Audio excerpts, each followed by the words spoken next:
Welcome to the Slop Farm. Enjoy the video. Start by verifying the interpreter itself is present and callable.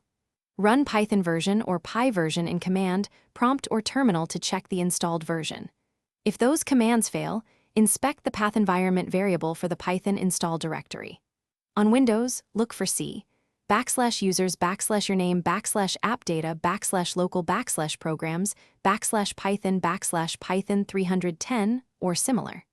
On Mac OS and Linux, check /usr/local/bin or which Python 3.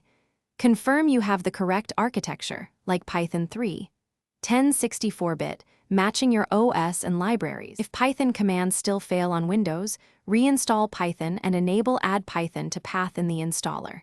Use the Py launcher and run py-3.10 to force a specific interpreter when multiple versions coexist. Repair the installation from the installer if files appear missing or corrupted.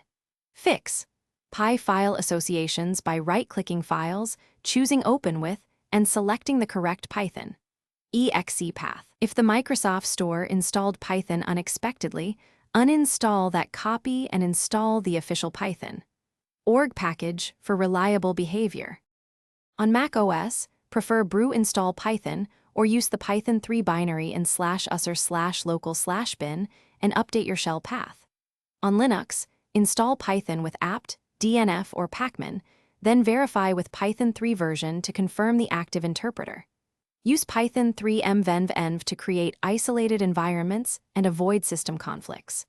Check file and executable permissions if Python refuses to run. Disable or configure antivirus and security tools that may block Python.